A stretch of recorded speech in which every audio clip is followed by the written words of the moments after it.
Мама подала на нас с тобой в суд. Представляешь? Что? Что ты сказала? Наталья была просто убита этой новостью. Она, конечно, знала, что у матери нет ни стыда, ни совести, но не думала, что она может зайти так далеко. Наташа покрутила в руках куртку нелепо грязного желтого цвета и покачала головой. «Я не буду надевать это, мама!» Валентина нахмурилась. «Как это не будешь, Наталья? Ты что, совсем что ли? Посмотри, какая вещь! Ковалевы своим детям всякую дешевку покупать не будут».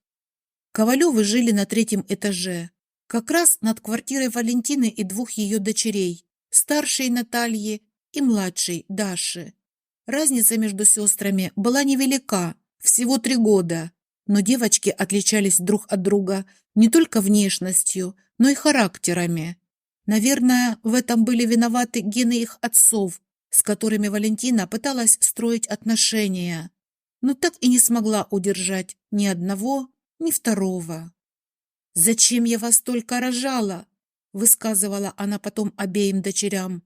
И если Наталья относилась к словам матери вполне спокойно, то Даша часто из-за этого плакала и не понимала, в чем она виновата перед мамой. Даша вообще никогда не могла постоять за себя, была тихой и скромной девочкой.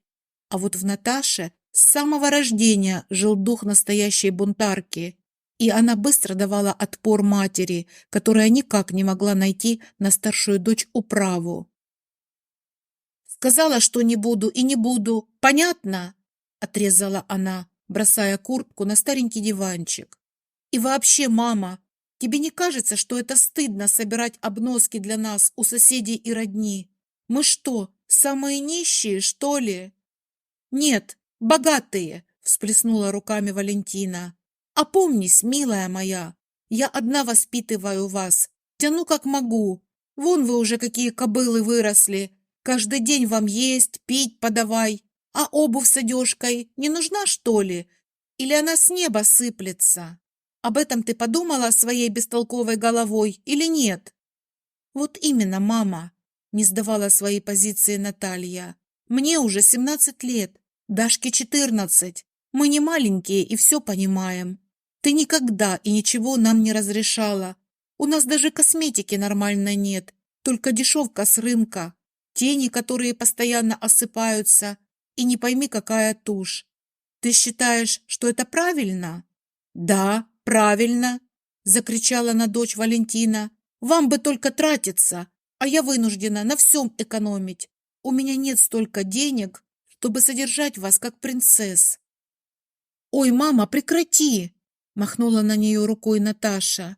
«Ты получаешь зарплату, детские и алименты сразу от 2 мужчин. И все равно во всем ущемляешь нас. Я до сих пор не могу забыть ту баночку консервы, которую мы ели 3 дня. Мама, ты давала нам по одной рыбке. Просто с ума сойти. Кому рассказать не поверят». «Ну, если вам так плохо со мной живется, — усмехнулась Валентина, — можете собирать свои вещички и валить к своим папашам. Пусть они воспитывают вас, покупают все, что вам хочется, нянчатся с вами. А мне все равно. Без вас мне еще спокойнее будет». Наталья рассмеялась. «Конечно, мамочка, я в этом даже не сомневаюсь. Только вот есть одно «но». Ты сама сделала все, чтобы наши с Дашей отцы не хотели даже видеть нас. И я не осуждаю их за это. Если бы у меня был выбор, я бы тоже не хотела иметь с тобой ничего общего». Валентина покраснела от гнева. «Ну, спасибо тебе, доченька. Отблагодарила, называется». «Не за что, мамочка», — усмехнулась Наталья. «Ладно». Валентина попыталась взять себя в руки и снова протянула дочери куртку. «Бери, все равно ничего другого покупать я тебе не буду. А у твоего старого пальто рукава совсем короткие стали. Ты же не хочешь, чтобы над тобой все смеялись?» «Мам, я уже привыкла к этому», — сказала Наталья. Но куртку, которую протягивала ей мать, брать не стала. «Выбрось ее лучше. И больше мне не показывай. Я в этом ходить и позориться не буду». «Хорошо», — сдалась Валентина. Не будешь ты носить, отдам Даше. Но имей в виду, ничего новое я тебе покупать не собираюсь. Так, приду с работы, чтобы в квартире был идеальный порядок. Поняла? Как будто у нас когда-нибудь было по-другому, пожала плечами Наташа. Валентина вернулась домой только утром. Она работала в пекарне и часто попадала в ночные смены. Дочерей дома она не застала, обе уже ушли в школу. В квартире был полный порядок, и только на кухонном столе лежал целый ворох грязно-желтых тряпок, в которых Валентина не сразу узнала изрезанную ножницами куртку, которую принесла вчера от Ковалевых. «Ах ты ж, зараза такая!» — воскликнула Валентина, сразу подумав про старшую дочь. Младшая на такое бы не решилась. «Ну, придешь, я тебе устрою. Тоже мне миллионерша выискалась. Неделю есть один хлеб будете. Посмотрю тогда, как запоете. Пигалицы неблагодарные!» Она и в самом деле устроила скандал. Едва дочери переступили порог квартиры. Даша расплакалась, выслушивая оскорбления, и стала просить прощения. А Наталья только сдвинула черные брови. «Не плачь, сестренка, и не слушай мать.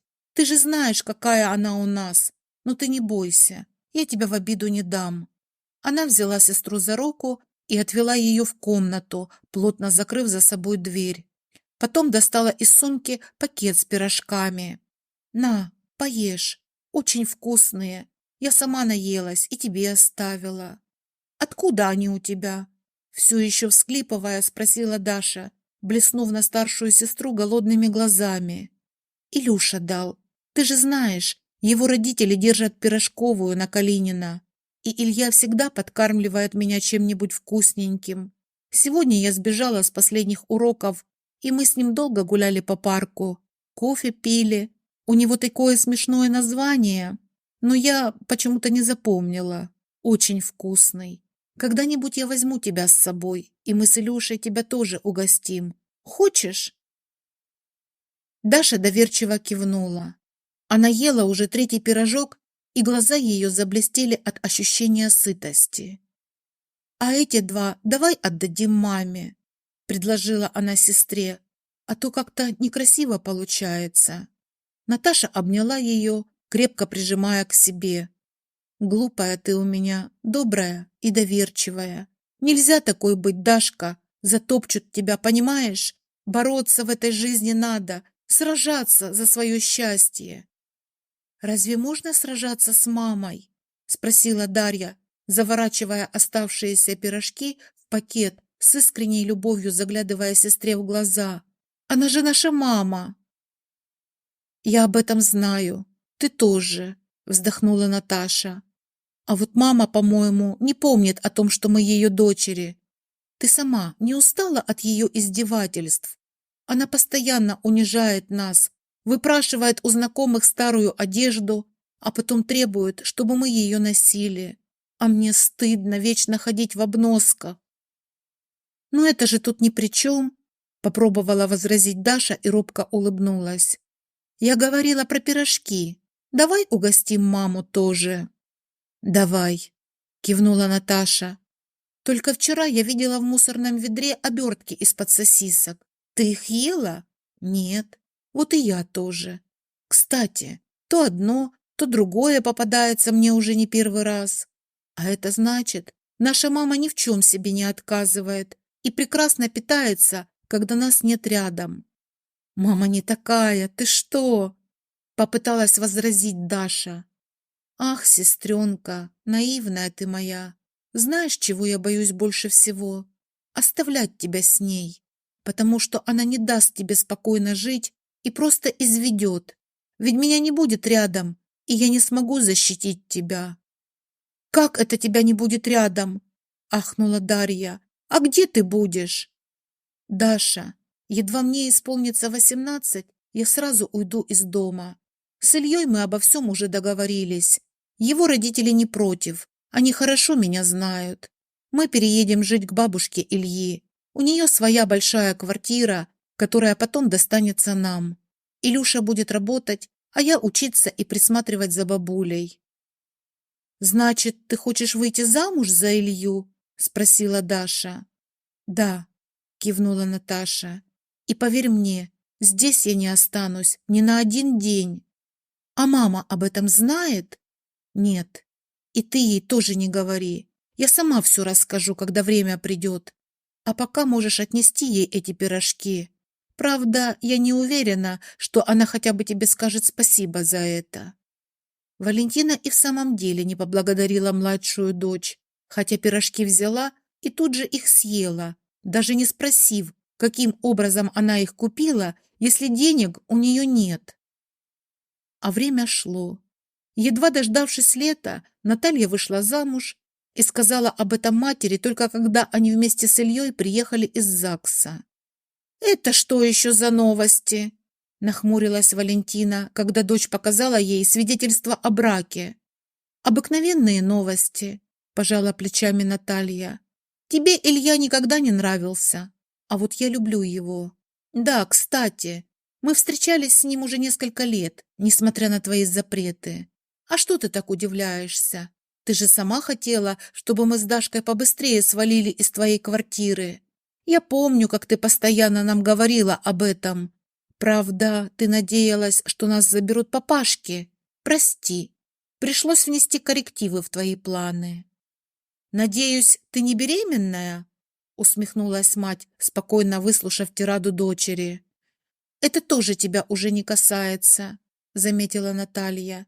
«Я совершеннолетняя, к тому же уже замужняя девушка, и отчитываться перед тобой не обязана.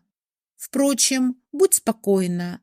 Пока что я не собираюсь делать тебя бабушкой. И еще. Я меньше всего хотела бы своим детям такую бабушку, как ты».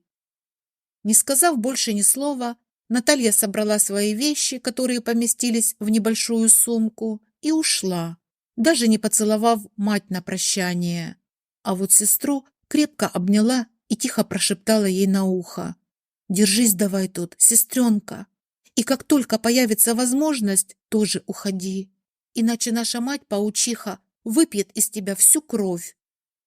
Проводив сестру, Даша ушла в свою комнату, которую столько лет делила с ней пополам, и горько расплакалась, уткнувшись лицом в подушку. «Хватит выть!» — заглянула к ней мать. «Иди лучше он подъезд вымой. Я обещала Журавлевым, что сегодня мы сделаем это за них. Давай, давай, прекращай рыдать. Не стоит эта нахалка твоих слез». «Как ты можешь так говорить, мама?» Подняла на нее измученный взгляд Дарья. «Почему же ты такая? Скажи!» «Какая?» Уходя, Валя бросила на нее сердитый взор и захлопнула дверь. Проходили годы, а Даша все продолжала и продолжала задавать матери эти два вопроса и не получала на них ответы. Теперь ей было уже 25 лет, но она по-прежнему жила дома и даже не мечтала оставить мать, потому что та при каждом удобном случае принималась рыдать. «Давайте, бросайте меня все! Я вас кормила, кормила, ночами не спала, а вы...» «Мама, мамочка, ну не говори так!» Даша ласково обнимала мать, но Валентина отталкивала ее, продолжая осыпать упреками. «Вырастила вас, неблагодарных, а вы мне вместо благодарности нож в спину. Одна глаз не показывает дома, и ты такая же будешь. Что там твой распрекрасный Сереженька? Не надумал еще на тебе жениться?»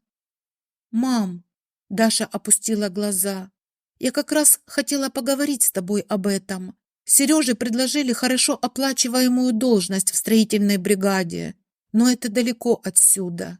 «Где?» — подняла на нее хмурый взгляд Валентина. «В Мурманской области. Мам, я люблю Сережу и хочу поехать с ним. И еще, я уже на 4-м месяце. У нас с ним будет ребеночек. Ты рада за меня, мама?» Валентина презрительно посмотрела на дочь и ничего ей не сказала. Зато Наталья, когда Даша позвонила ей и обо всем рассказала, заговорила быстро и горячо. «Даже и не думай, сестренка, уезжай оттуда, и все тут. Мать перенесла мой отъезд, и твой перенесет тоже. Ничего с ней не сделается. Даша, ты слышишь меня?» Слышу, Натуся, и спасибо тебе большое. Только я не знаю, как ее оставить. Она в последнее время стала часто болеть. Ой, я тебя умоляю, на нашей мамочке пахать можно, расхохоталась Наталья. И вот еще что я тебе скажу. Если ты не уедешь оттуда сама, я приеду и вышвырну тебя силой. И мать на место поставлю. Хочешь скандала? Нет, нет, ты что? Покачала головой Даша. Ну, тогда собирай свои вещички и съезжай. Тем более, сестренка, ты ждешь ребенка. Тебе же нервничать совсем нельзя. А с нашей мамашкой это просто невозможно. Об этом ты подумала? И Даша решилась. Она обещала звонить матери как можно чаще.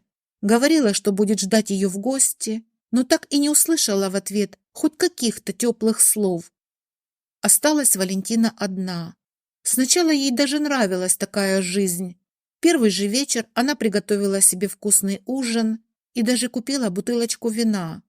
Последующие дни наводила порядок в квартире, выбрасывая все старые вещи дочерей, которые они оставили в шкафу, и ей было наплевать на то, что некоторые из них были им дороги. Она просто не хотела, чтобы хоть что-то напоминало ей о неблагодарных дочерях. Но время шло, а вздорный характер Валентины искал хоть какого-то выхода. И однажды она, не выдержав, напустилась на соседского мальчишку, который гонял по двору на велосипеде, весело распевая какую-то песню. «Ты что тут носишься, как оглашенный?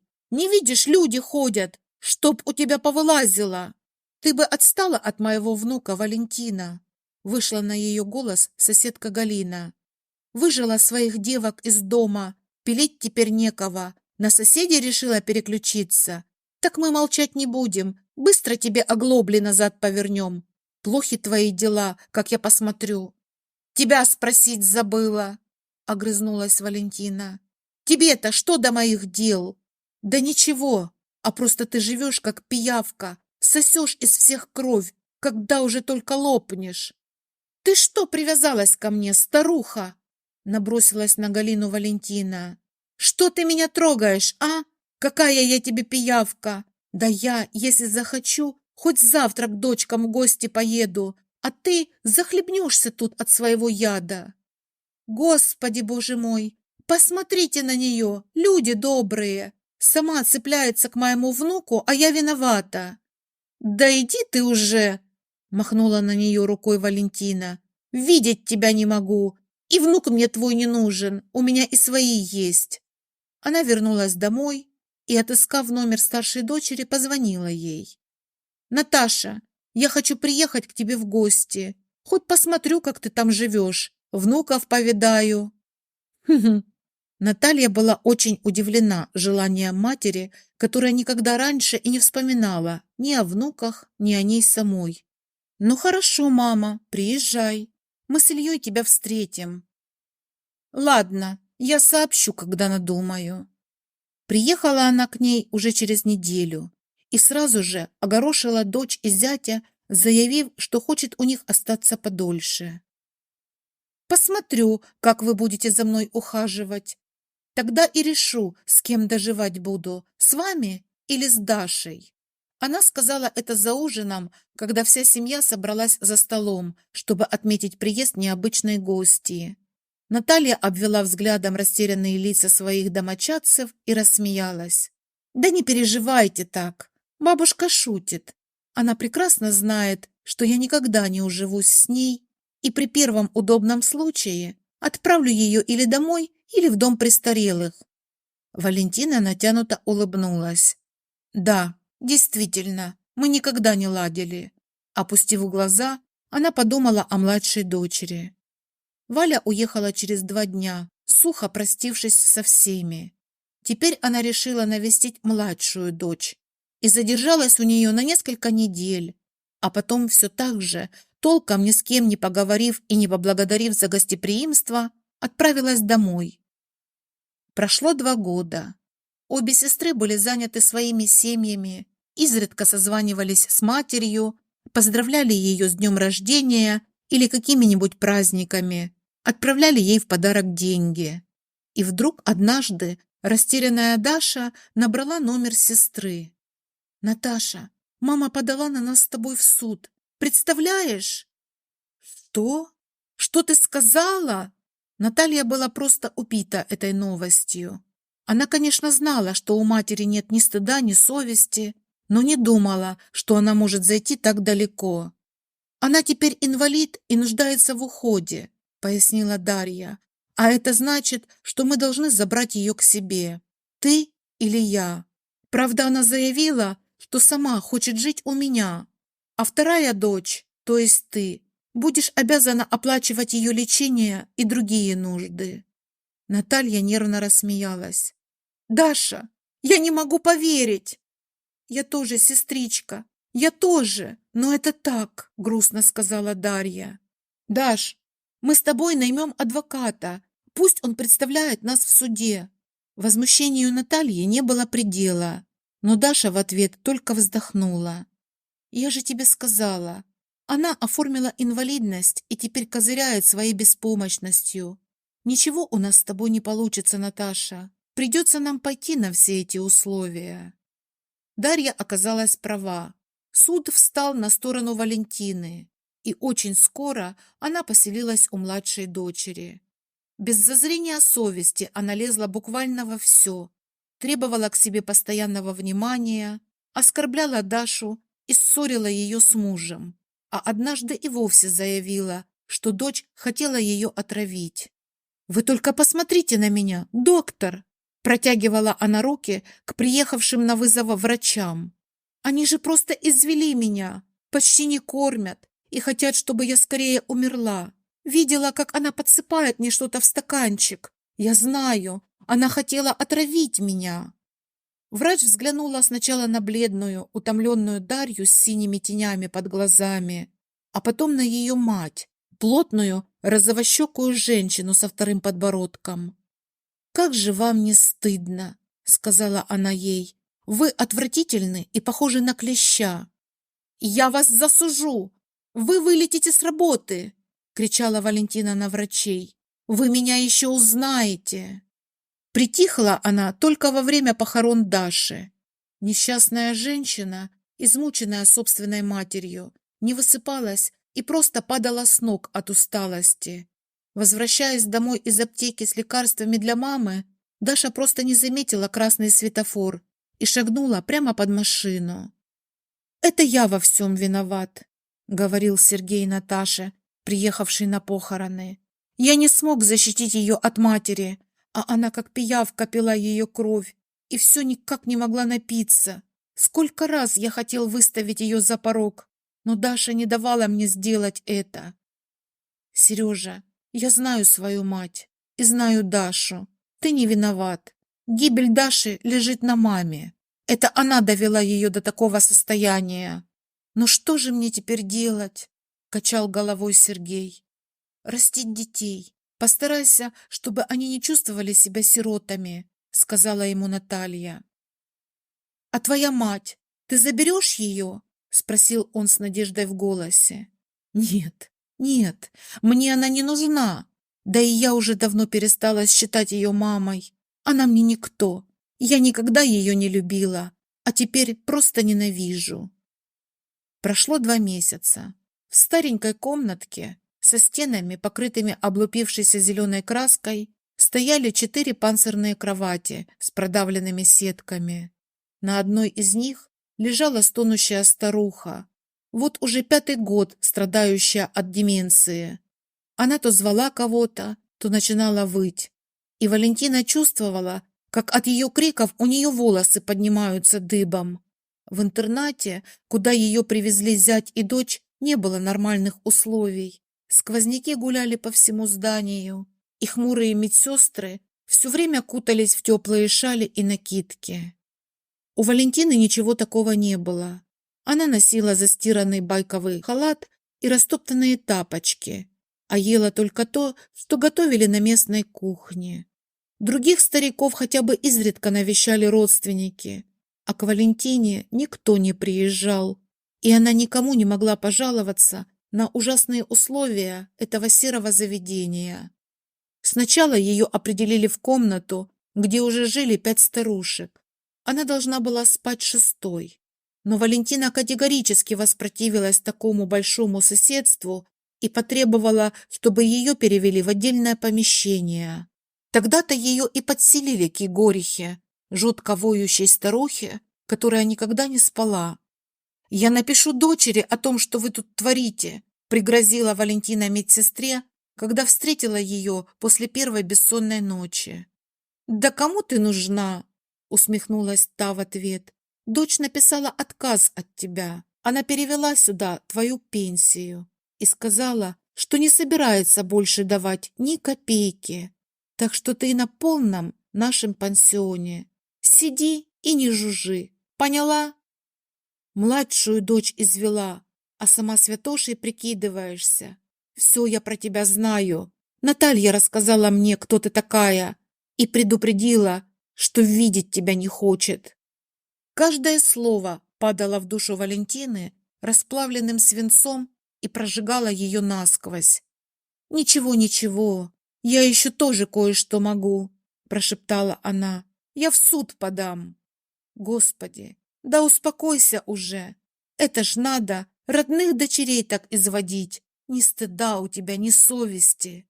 Ну что ты уставилась на меня? Иди к себе, если не хочешь со всеми в столовой ужинать, и ешь одна свою кашу, а потом таблетку тебе дам. Эх ты, пиявка! Жесткая овсяная каша, сваренная на воде, не лезла в горло Валентине, а ночью, когда она ненадолго забылась сном, ей приснилась Даша. Она склонилась над матерью и улыбнулась мягко и виновато. «Мам, ты не хочешь кашку? Ну почему? Я сварила ее тебе на молочке, маслице добавила и сахар, все как ты любишь. Не будешь? Ну ладно, тогда я сейчас тебе принесу кисель. Ты ведь любишь кисель, мама? Подожди меня, я сейчас». «Даша! Даша!» — кричала вслед уходившей дочери Валентина. «Даша, подожди! Не оставляй меня тут! Мне так плохо, Дашенька!» Впервые в жизни, и то во сне, она так ласково назвала свою дочь. Но сколько бы ни металась по кровати, Даша уходила, таяла, как предрассветный туман. Валентина рвалась за ней, но догнать не могла.